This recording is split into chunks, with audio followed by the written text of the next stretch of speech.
start. So a big welcome to everybody to tonight's free webinar with Dr. Shari Geller.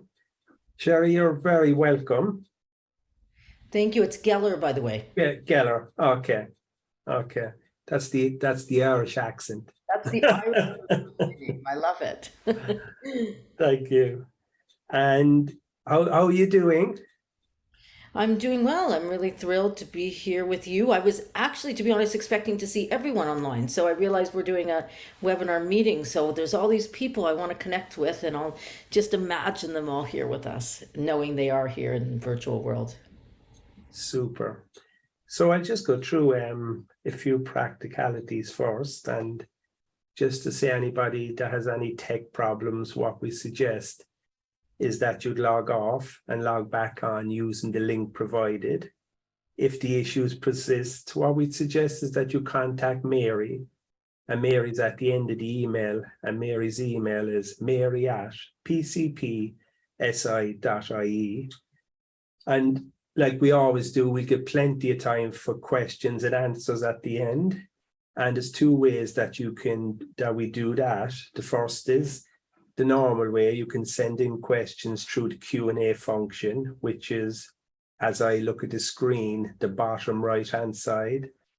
But we also love people to come on and interact live, especially on the platform we're using. It makes it more interactive, and I'm sure you'd like to see people, Shari. So, we'd really encourage people to come on. And if you do want to come on, what you need to do is to raise your yellow hand function, which again, as I look at the screen, is on the right-hand side on the reactions. And I'll be able to see your name. I'll call your name out. And when you do come on, all we need you to do is turn on your camera and unmute yourself. And just to say that Robert and Mary are in the background, keeping the show on the road. So a big shout out and a big acknowledgement to Mary and Robert. I just say tonight's free webinar is, I suppose, in preparation for Shari's webinar series on the 11th and 12th of November. There'll be 2 3-hour webinars. And Mary, what you might do, you might put up the link for that if anybody's interested in registering tonight. So Shari, before we start, what we always love to do, we love to start with an experiential exercise, just to, to leave everybody settled. And, after a long day where people are probably joining, it's 8 o'clock here in Ireland. Everybody's a bit stressed out after work. So starting with something experiential, I think really helps people to settle. So would that be okay with you? Of course, that's how I like to teach. I teach very much in relationship between body down and experiential, and head up and understanding theory and relating those all through the teachings. Super. Okay, so you can start whenever you're ready. Okay, well, welcome to Toronto, Canada, where I am now, and it is 3 p.m. And I'm really honored to be here with you, Liam, and Robert, Mary, and the larger community in Ireland. So I'd love to begin with the practice. I'm also a self-compassion teacher. So we call the beginning practice, often we call it soft landings, like just arriving in. But I'd like to bring in some sound as well from this instrument that you see that I'll pick up in a moment. So I'm going to invite everyone to create the conditions for arriving and for being present. And what I mean by that is maybe turning off your phone, turning it over, closing any tabs on your computer that are going to pull your attention in a way that you may not want to in this moment. And just having the intention to be here. And part of that intention is acknowledging everything that came before this moment, like all the busyness of your day. I know it's 8 p.m. and there's stress and tiredness and the work that you've done or situations that happened at home, and maybe even the conditions to allow you to be here, which might be everyone being quiet at home, or, saying no to a certain plan, and just knowing and naming all of that happened before, maybe seeing it, acknowledging it, and then putting it aside in order to come into this moment. And I invite you to maybe take a moment to feel your feet on the ground, or if you're cross-legged, just feeling your buttocks on the ground. If you're standing, however you are is perfect, is exactly as you should be. And just feeling that contact place between your feet and the ground.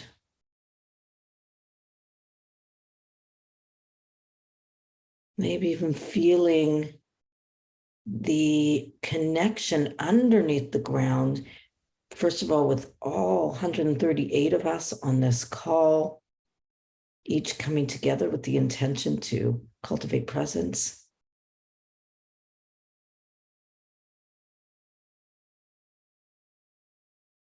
Even though we're in the virtual world, we all stand on the same ground. And feeling that interconnection under the earth with not just each other and all the people that we touch, but connecting with the people in your own life that ground you, that support you, that allow you to feel connected and loved. And just feel your connection underneath the earth with them as well.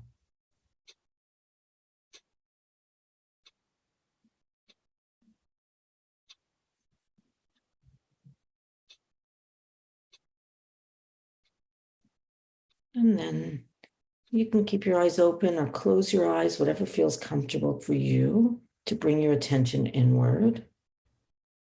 And allowing yourself to just bring a kind-hearted, compassionate awareness to whatever's true inside of you right now. So perhaps noticing what's true in my physical body. Just noticing that with compassion, with kindness.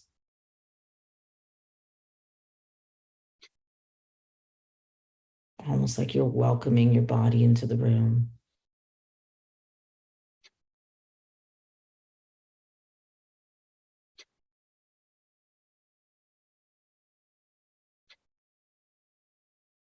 And perhaps bringing awareness to what's true in your emotional body.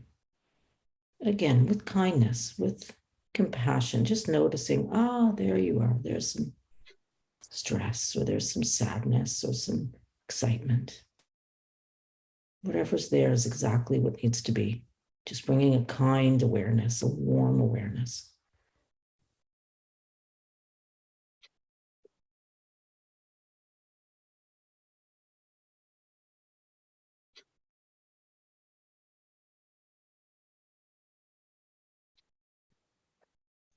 And then bringing your awareness to sound, perhaps noticing first sounds in the room.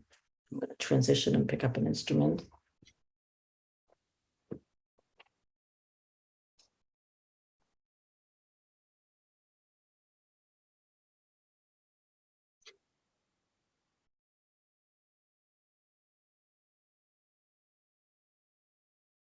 And then just allowing yourself to be curious to the sounds that are played, almost with this receptive body, a receptive presence, just allowing it in, not having to listen with your ears, but receiving with your whole body the sounds that are played with the intention to invite presence.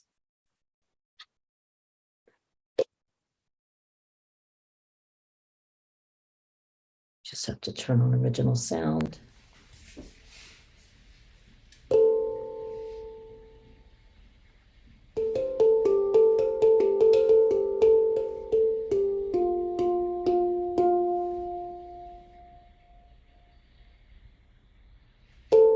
Just using the sound as a focus of attention to come into the moment.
taking a few long exhalations, if it feels right, putting a hand on your heart or somewhere soothing on your body.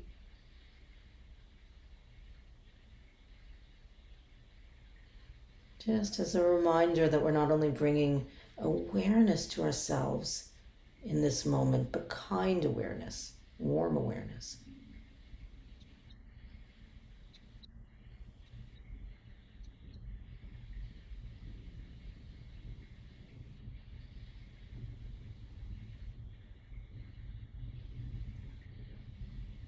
And then letting that go, becoming aware once again of your body on the chair or standing, your feet on the ground.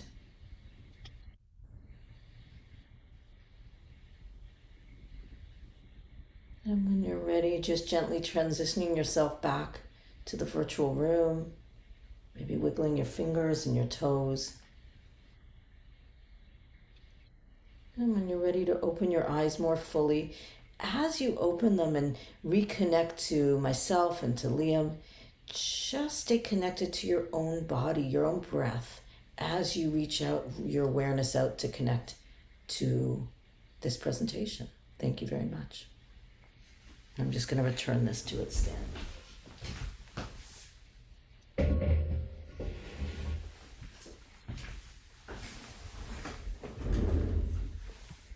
Shari, that was super. Thank you.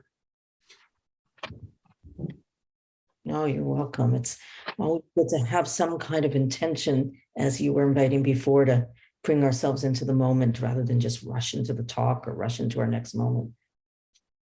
Yeah, and as just near the end of the practice, one of the things that, one of the things I thought about, there's something after coming in. What's the name of this instrument? So this instrument is called, the original makers, this is the original one, is called a hang, H-A-N-G. And it's a type of hand pen. There's been a lot of reproductions that are called hand pens, but this is from the originator. So it's an instrument that's made with a lot of intention around facilitating meditation and facilitating presence and coming into the moment. It's made with that intention and it's played with that intention. Great. And Kimberly says, that was super relaxing. Thank you. Great, wonderful. And as I was saying, near the end, what I was really thinking about is that what happens inside us is important, but what seems to be more important is how we relate to it. Yes. Yeah, it's very much, part of cultivating presence and therapeutic presence particularly is, and there's been a lot of research around mindfulness and self-compassion being core components of cultivating therapeutic presence. And part of the self-compassion part is not just being aware, being mindful of our experience, but relating to it with kindness, with warmth, with compassion.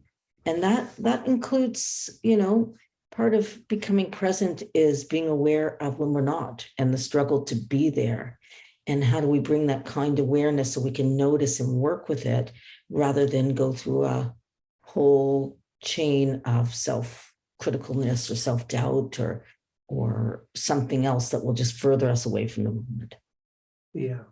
Do you look at it, Shari, like a radical inclusiveness, in that, when we get into therapy first and we get into this world, we think if we can get rid of certain thoughts or certain feelings or certain bodily sensations, then happy days. But are you saying that it's at the start, it's much more helpful to relate to all of ourselves in a compassionate and a kind way?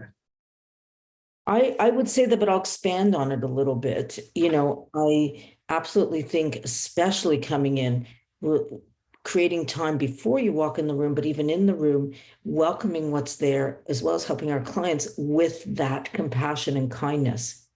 But then part of therapeutic presence training is being able to discern what's coming up within us, right? So always with that attitude of compassion, always with that attitude of warmth. But what I mean by discerning is if we are in a situation or in a moment with a client where there is some feeling that's coming up, we use our bodies, right? Part of presence is in the body, and in relationship with clients, we're using our bodies all the time to listen, to respond, to understand. But perhaps we have a tightness in our chest or a tiredness or something.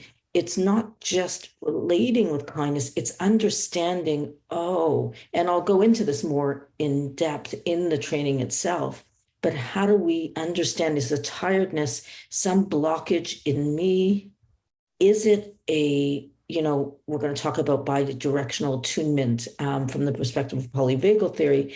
I'm bidirectionally attuning all the time with clients. Perhaps they are shut down and I'm experiencing it as a shutdown or tired in myself. Or perhaps I'm triggered in some way, so I'm getting away from the moment. We learn with therapeutic presence and with training and learning our relationship with ourselves, how to recognize what's coming up in the moment and discerning, is it therapeutically useful? Is it something we need to just kindly, compassionately acknowledge and put aside and then come back to it, outside of the session or at another moment? There's so much that's happening. And I think getting in relationship with our inner world and learning through training, through awareness, through different practices, how to recognize, attune with compassion, and then discern what's useful therapeutically and what is maybe just something that's triggering for me and I need to bring it away and come back and take care of it after session. Okay. So one of the things I take from that is that self-inquiry is a really kind of important part of therapeutic presence.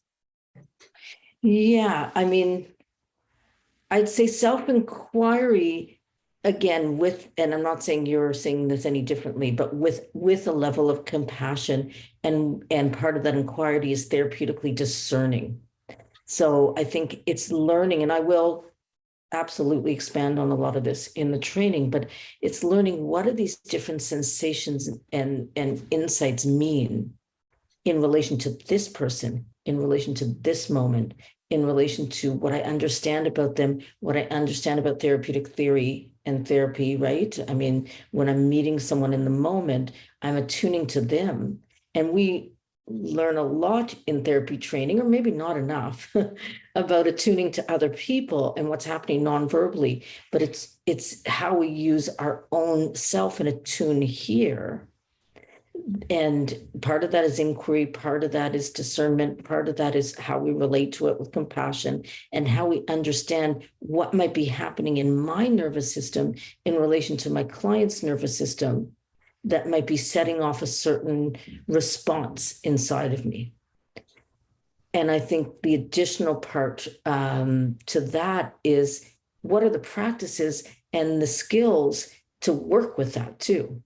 And that's something, we'll practice a little bit in the longer training, because I think sometimes when we feel something, we either want to push it away, or we worry that it's our own incompetence, or perhaps it's something that's going on for the client, but we don't quite know if we should share it or we shouldn't share it. How transparent are we with it? So there's a lot of levels. There's the inquiry, as you said, level. There's the discernment level. There's the understanding, the relational level, how I feel things in my body are about me, but they're also about me in relationship with, in this case, with my client. Right now, I'm in relationship with you and all these, for me, faceless people, which I'm so happy to be a part of, right? So I'm feeling, for example, my first response, because I thought that this was a bigger Zoom where I would see people. When I first saw that I didn't, I had this kind of tense response, right? Oh, I like relating to people. I like relating to the people I'm in a workshop with. And then it was like, okay, I can visualize everyone together, these 150 now people, 151 together, learning, even though I can't visually see them, and realize that was my own anxiety and thinking that I need to see people in order to feel that relating. So I'm working constantly internally to recognize what's happening. I could have gone, oh, the anxiety, I'm not going to do well.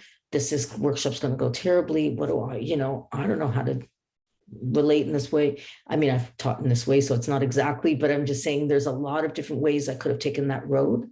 How do you notice, name, bring compassion, and then find a way of either just flagging in myself or discerning and sharing it transparently with others, the way I'm transparently sharing with you all right now.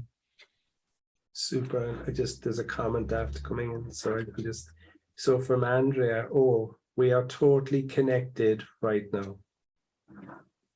I'm feeling that. Thank you, Andrea.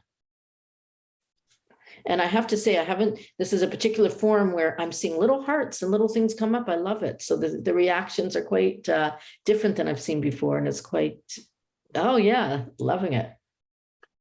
Okay. And I just, to make it more interactive, Shari, I'll just kind of give you some of the comments as they come in, and sure, even some of the questions. And the first question is, will we be able to receive a copy of this session, please? And yeah, you get a recording, no problem.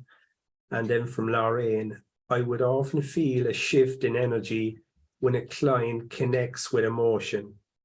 I trust what I experience is real, but I sometimes lack confidence to bring it into the room.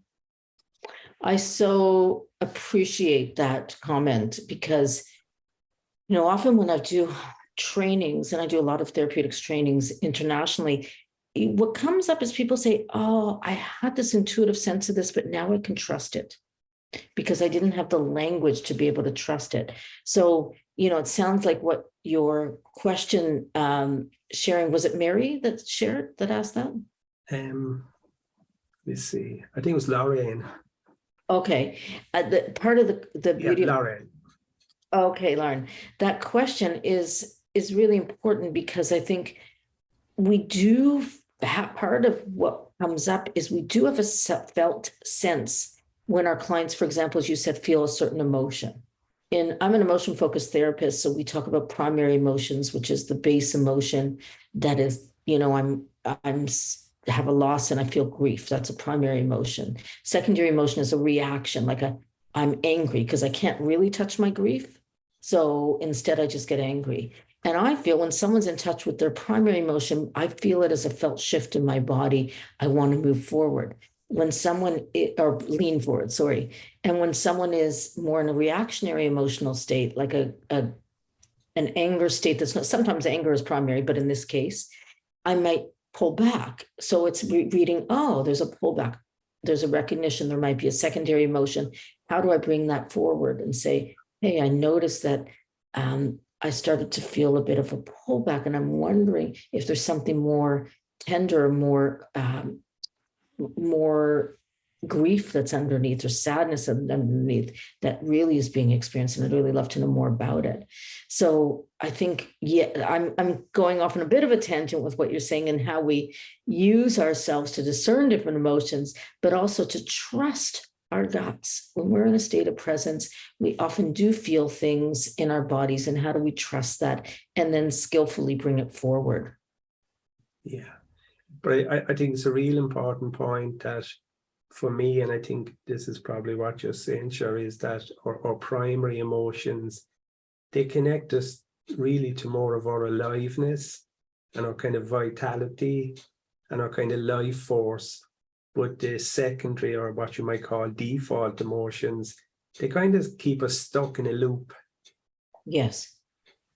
And I think, how we're experiencing that relationally with our clients, because we're attuning to them and to ourselves, and the relationship that's in between allows us to recognize if they are more connected on a primary, they are more connected on a secondary or default, and then how do we use that to bring them into more connection with their vulnerable emotion. But part of that is the safety of the relationship. I mean, therapeutic presence is ultimately about creating safety and using the relation, or not using, accessing or engaging or embodying the relationship in a way where I'm attuning constantly to where my clients are, to either help them feel safe or to notice when they're not safe, to pause where I am to help to bring them back into the optimal zone of awareness or into safety. And if I can expand on that, knowing that part of what Liam, you invited in the training, in the larger training, was to talk about as well polyvagal theory, which is, I know you've had Deb Dana present and present on polyvagal, which is wonderful. And, I have been studying and training and researching and teaching in therapeutic presence and learning for, over 30 years. And it was about 15 years ago that I sat in a talk and heard Steve Porges talk about, maybe 10, 12 years ago, actually, talk about polyvagal theory. And I sat there and I thought, wow, this is the neurophysiological mechanisms of presence, like of how therapeutic presence engages safety through a neurophysiological lens, and the way our nervous systems bidirectionally attune or don't. I mean, how we utilize that is so much of what this is. And then I approached him and said, wow, this is my life's work as therapeutic presence. I'm really seeing the relationship. We should write a paper together. He didn't know me much at the time. He said, okay, write the paper and then send it to me. But that was just the beginning of a much deeper relationship between us, and him recognizing as well as how he brings his work into the clinical world, how much potential there is. We know some of it through the trauma lens, and also through this lens of therapeutic presence, how we use ourselves and offer ourselves to others, but also how we engage and regulate in ourselves for ourselves, so that we not only be a grounded presence with clients, so that we can bidirectionally attune and create an environment where there is more grounding for the client to then feel safe to do therapeutic work. But there's also mechanisms for me to work within myself and regulate within myself, both before, during, and after session, which I'll expand on some ways to do that in our training, to be able to not just optimally help my clients, but also so I stay in my well-being, that I walk away energized, or at least have ways to be able to come back to my own energy if I am feeling it is a particularly heavy or dense session. Okay. One of the, thanks for that, Shari. One of the questions that's coming to me in my mind, would you describe therapeutic presence as us kind of nearly holding an invitational space where we're kind of inviting, say clients that find it hard to connect or find it hard to find safety in their body. We hold that invitation in space, and just kind of in a very gentle way, like inviting them forward when they're ready. I think that's definitely part of it. Part of it is holding, as you say, creating that safe space and invitational space for them to come forward when they feel safe and ready. But it's also using the relational space, or understanding what's happening in the relational space to invite them, not just invite them forward, but have actual ways to be able to bring them forward when they are feeling unsafe. For example, Stephen Porges talks about, he initially developed polyvagal theory through playing the clarinet and these long exhalations, and that, for those of you who have some sense of the polyvagal, again, I'll explain more, but I'll give like a tiny brief. But there is this new nervous system called the ventral vagal system, which has a social engagement, and it regulates through relationship. So there might be moments where I'm engaging in, let's say, an empty chair. Where could happen today. I was working with a client who was expressing some really deep and unresolved grief and anger towards their mother. And we were doing some work, and I could tell that there was a bit of a kind of flatness in the face, and they'd kind of shut down. And I felt that bit of shutdown in my body in resonance with them. If I'm not attuned to that, I'm just going to keep going with the empty chair work we were doing. But instead, I was able to pause, recognize what was happening, and say, I get the sense that there's a bit of a shutting down that's happening. What's going on for you right now? And they talked about just this sense of overwhelm and need to shut down. So then I said, okay, let's just take some long exhalations together and breathe together. And part of the long exhalation both invites me into my ventral vagal calming nervous system, and then they can attune to my breath, or we can attune to each other so that their nervous system starts to attune to my grounded, calm nervous system. They come into greater calm, and then we can come back to the intervention when there's more readiness or they're more in that optimal zone. Yeah. Just another thought, Shari, and I just throw them out as they come. Is there a danger when you do something like that, like when you pick up that somebody's gone into some kind of collapse or shutdown, and you bring them back, into kind of more of a ventral space, that you might miss some of the vital information, what going into the shutdown is about in the here and now with you? It's a very good question, because when you say that, I think, oh, right, I do actively work with that, right? So, I think sometimes it is about having the ability to feel safe in the relationship and bring them back. Sometimes it's important to stay in that place, to understand like what's happening for you right now. Again, from an emotion-focused therapy lens, we might shift into what's called a self-interruptive split. How do you shut yourself down? Let's work with that. Well, don't feel it's dangerous. You're going to get in trouble. This was dangerous when you were young, and working with that. But that is part of what we're slowing down to, and that is part of the work. So when I say using the relationship to come back to the work, it might be coming back to that deeper grief, or it might be just, and that's where tuning moment to moment to what's most poignant. And what's most poignant might be how I shut myself down, and that sense of unsafety that was a trigger from trauma when they were young. And sometimes it might be the decision to say, you know what, I just need to be shut down right now. That's something that just feels, I need that to come into safety. Okay, well, let's stay with that for a moment together, right? How does, what do you need for shutdown? Like, what do you need right now to feel a bit safe? Should we take a break and come back? Or, I see someone's talking about dosing or they may have said more, I can only see the first words, but titrating, right? Just dropping into a little bit of the deeper pain, then coming out, and that being okay. So part of that attunement to the moment is, are they safe? Are they not? What do they need? What's needed right now?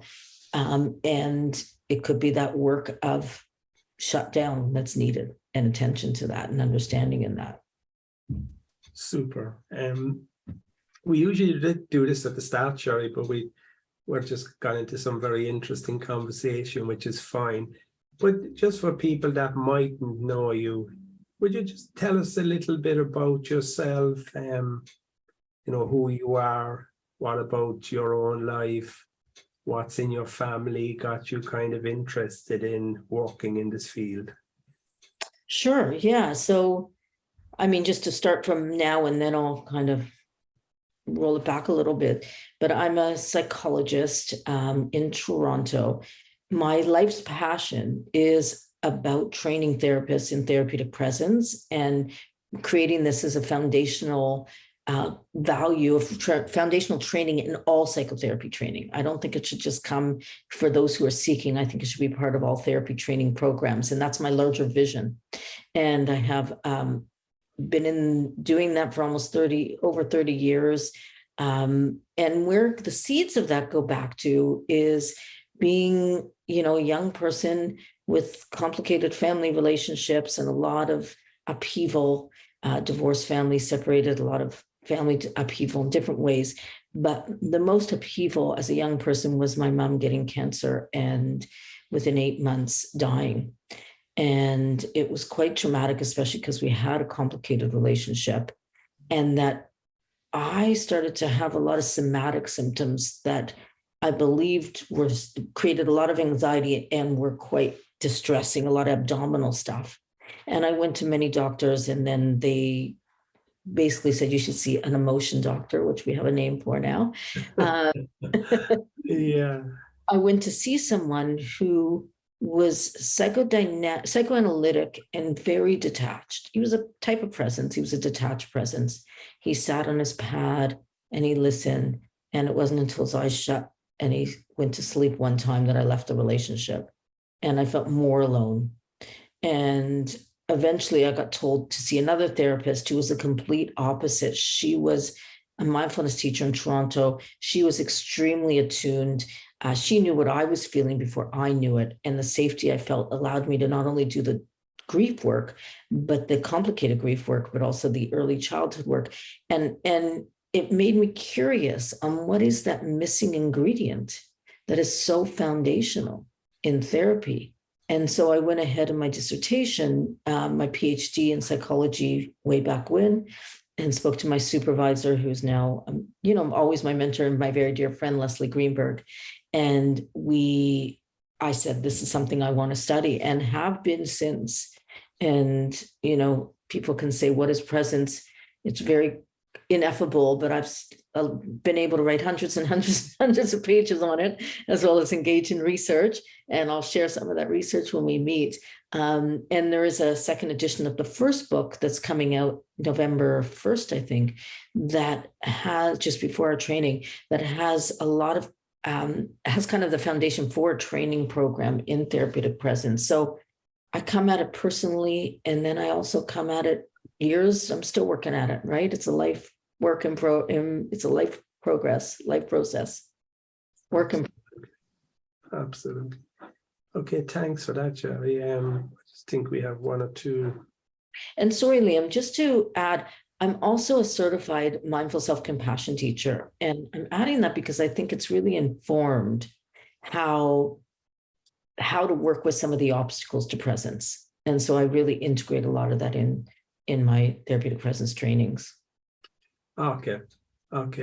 Do you see presence as a kind of an organic state? Say more about that. Like, do you see kind of presence is something that we develop when we're young in the context of a relationship? In that, we're kind of hardwired for presence, but we need the presence of another to bring it online.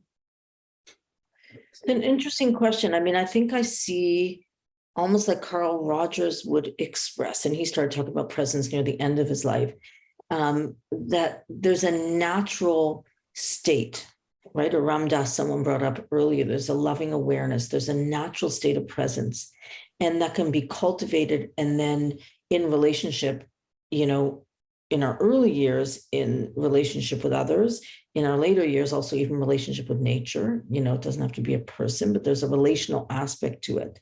Mm. It can also be thwarted through difficult relationships that end up to invite a lot of self-criticism or shame or self-doubt that get in the way.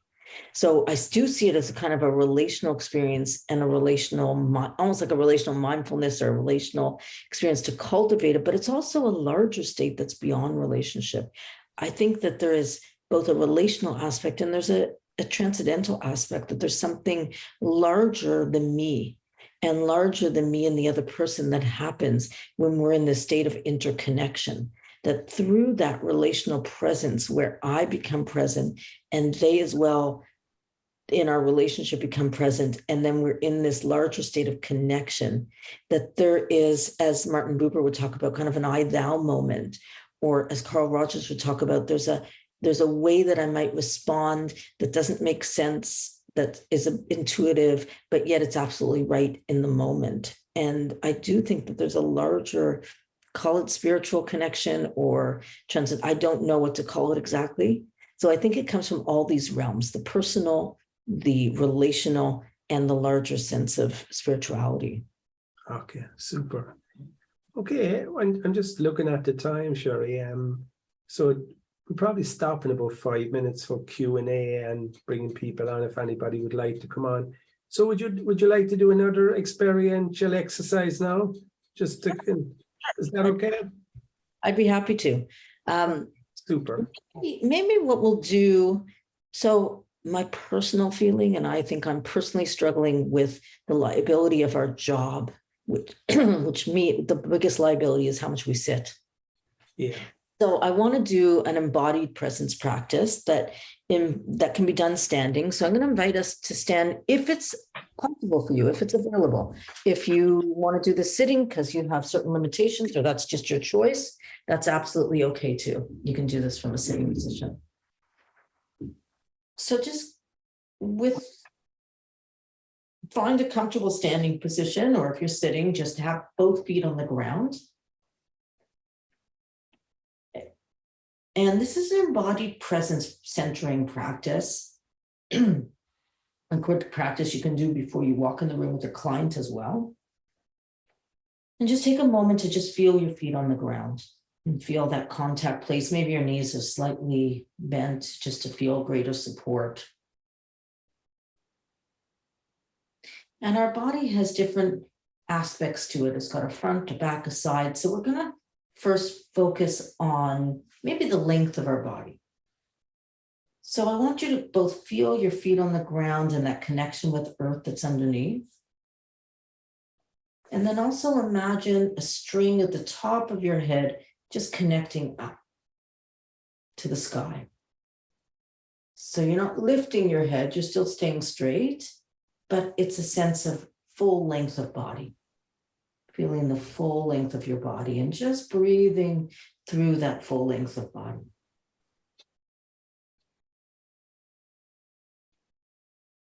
And feeling the length of your body. And taking a breath there.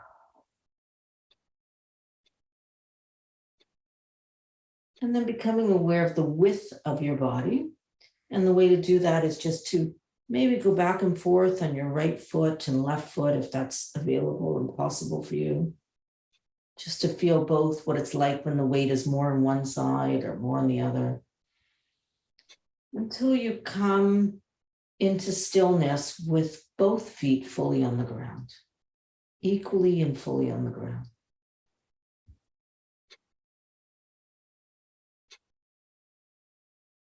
And just feeling that, both holding that length still and feeling that with the body.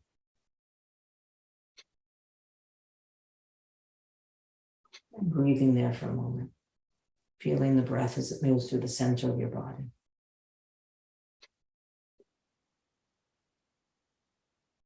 And then we're going to focus on front and back, the depth of your body. Maybe just very slightly going back and forth between the soles of your feet and the heels of your feet. So that you can feel what it feels like to feel a little forward or a little back. Until you can come to stillness with both the balls and the heels of your feet on the ground. And perhaps even feeling the four corners of your feet on the ground. And if you'd like to close your eyes, if that's comfortable, or looking at the ground in front and just feeling the length of your body, the width, and the depth of your body. And taking a few breaths, just moving up and down through the center of your body. And just feeling that embodied presence, presence in the body.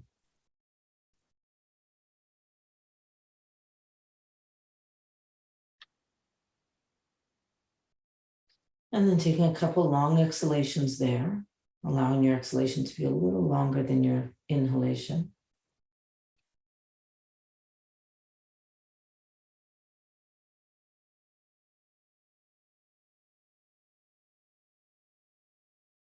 And letting go of the intentionality of the practice. However, as you make your way back to wherever you were sitting, standing, wherever you were before, lying down, just walk towards there, feeling both feet on the ground, feeling your whole body centered as you find the place where you want to sit.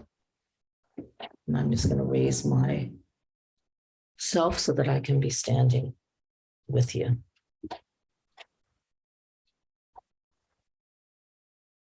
Thank you.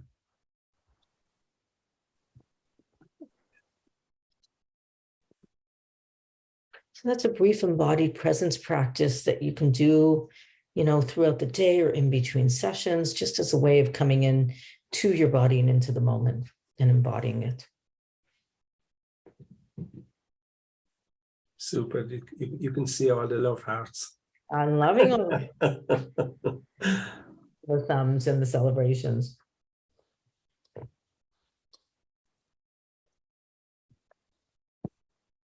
You're welcome. Super. So I know we're going to move into a Q&A, and I'd really do whatever you're comfortable with, but if you do come online and there's a way of interacting, it's always a really nice way of being in relationship as we explore some of these questions. Super. Robert, could you bring on Judith, please?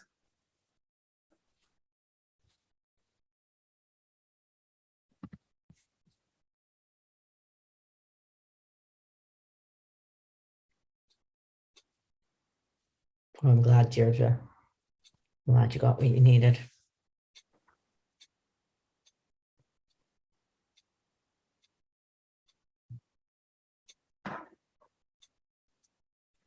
Yeah, Kimberly, you said it seems important to disconnect and reconnect between clients. And we're going to talk about those transitions as being so essential. And there's been research around actually being intentional in time between sessions and how it affects the therapeutic alliance and the outcome of the session. So you're absolutely right there. I know we're still waiting for Judith, so I'm.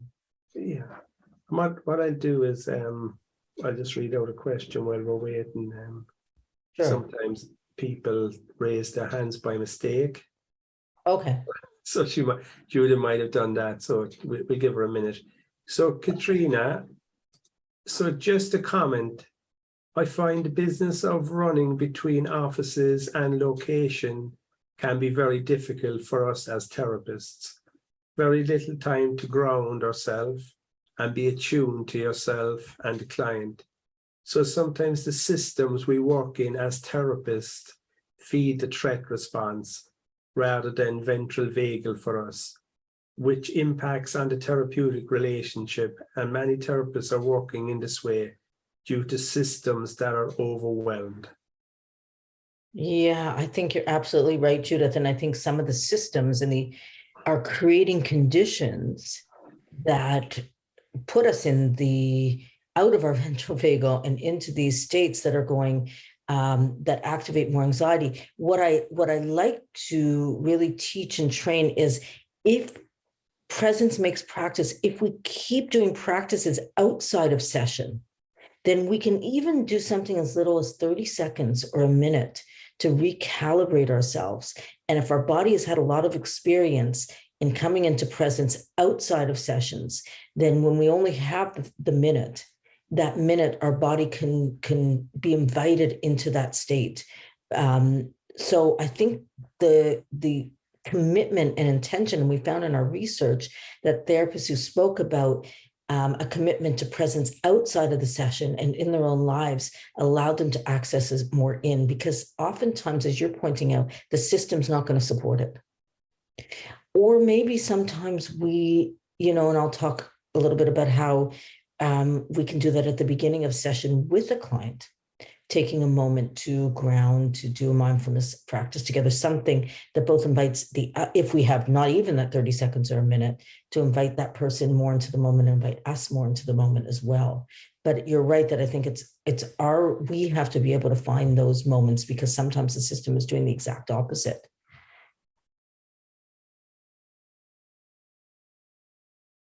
I can't hear you, Liam. I don't know if you're muted or. I muted myself. Oh, there we go. So it's Judith. I think Judith probably raised her hand by mistake, so I don't think there's anybody looking to come on live. So look, that's fine. A question that came in from Anne Marie. Do you see compassion as a organic state, a state of the heart? It's a very good question. I think that it is a state, so compassion is a state of both, reverberating my heart in relation to someone else's heart and the want and willingness to relieve suffering. It's got both a feeling component and an action component. And I think that compassion is something that we, in our very busy, overwhelmed society and disconnected society, we need to sometimes work at. But I think it begins with self-compassion. So yes, it's an organic state, but we need to bring some of that compassion to ourselves in order to really both be optimally compassionate to others, as well as skillfully compassionate to others. Okay, super. And then a question where there's no name. Okay, that's an interesting question. So what do you mean by presence? You click and relate to some people and you don't. What do you mean by polyvagal? Okay, so when I talk about presence, it's a particular type of presence called therapeutic presence. That's about a particular being in the moment fully with clients relationally. And, I'm going to give like a super 1-minute model, but I'll expand on it. But in our research, because we research what is this state, it involves kind of 3 overarching qualities. One is our experience in the moment, which means I'm grounded in myself, I'm immersed in relationship with another, and I am feeling a larger backdrop of expansion and spaciousness. All of these go together. I can't just be grounded because I can be disconnected. Or if I'm so immersed, I could be overwhelmed and anxious. But it's grounded, immersed, expansive with the intention of being with and for the other in a compassionate connection. So compassion is the 4th quality of the embodied experience in therapist. The second is therapeutic presence is a process. It's how we are in the therapy room. The process is I am attuned to clients, I'm receptively attuned to myself, and I'm bringing my attunement to self forward to the client to make contact with them and to be in an engaged relationship. And I'm constantly going through that cycle. And therapeutic presence in our research also showed a 3rd overarching quality, which is it's intentional.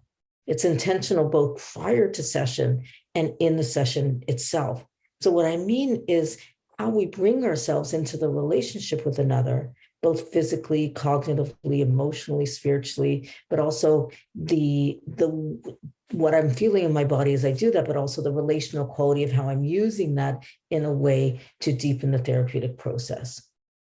So that's the brief. Obviously, we're going to have a longer, more expansive. And then that's true of polyvagal. It's very hard to give a brief, but basically, Steve Porges came out with a theory called the polyvagal theory, poly meaning two vagal. And we used to think that our system was just the sympathetic fight or flight, or a parasympathetic kind of rest and digest or calm. And what Steve discovered through his research and others, that there's a polyvagal in the parasympathetic system. One of the vagal branches is a dorsal vagal. It's that shutdown dissociative state when we're overwhelmed. But there's a new part of our nervous systems as mammals that's called the ventral vagal. That's the second, the poly. And it's a regulating part of our nervous system where we regulate in relationships. So it's obviously a much richer, denser theory, but that's what I mean by polyvagal. It's based on Stephen Porges' work. Thanks for that, Shari. I'm going to give you the last question. Now it's from me, and this is the $1 million question. $1 million question. So does it need to be bigger than us being a therapeutic presence in the room? Do we need to be a therapeutic presence in the world? So yes and no. Okay. So the yes part is the commitment to being present in the world, in our relationships, in the person you meet at the corner store, and having that kind of respectful connection is part of what allows me to cultivate that with clients. But I'm not always going to have those in-depth, deep, bi-directional attunement relationships with everyone in the world. It would be exhausting and wouldn't be possible. So I think that's maybe the yes and no component. However, I think bringing this into relationship with clients, it exercises, as Steve Porges would say, the neural muscles for safety, so that people can go out in the world and have more engaged, present-centered, connected relationships. And that's just having a more meaningful life, to be able to be in the world in that way. Yeah, interesting. And we can talk more about this in November, but you said something that I thought was interesting, and I think what you meant is that being a therapeutic presence can be exhausting. I think, I'm not sure if that's exactly what I meant, because I think when we're really being therapeutically present, we're also doing it to ourselves. It's part of the model. We're taking care of ourselves, so that it's engaging both ourselves and others. But yes, having that kind of in-depth connection with each and every person in the world may feel like a lot, especially if your nervous system is one that needs more introspective time or quiet time, or there's different ways to be able to regenerate. So I think that's more of what I meant. Okay, super. Okay, unfortunately, we're have to run out of time. Okay, well, it was wonderful being with you, Liam, and thank you so much for inviting me, and to everyone for coming, and all the tech support and the behind the scenes support. Thank you, Shari. And I'm really looking forward to November. And just to remind people, it's Friday the 11th of November and Saturday the 12th of November. And I think Mary's kindly put up the link there now again if anybody wants to book. And just a big thank you and a big acknowledgement to Mary and Robert, who kept the show on the road. So thanks, guys. And a big thank you, of course, to everybody that joined. And we look forward to seeing everybody in November. Until then, Shari, take care. And thank you, Liam, Robert, and Mary. Thank you, everybody. Bye. We look forward to seeing you. Bye. Bye.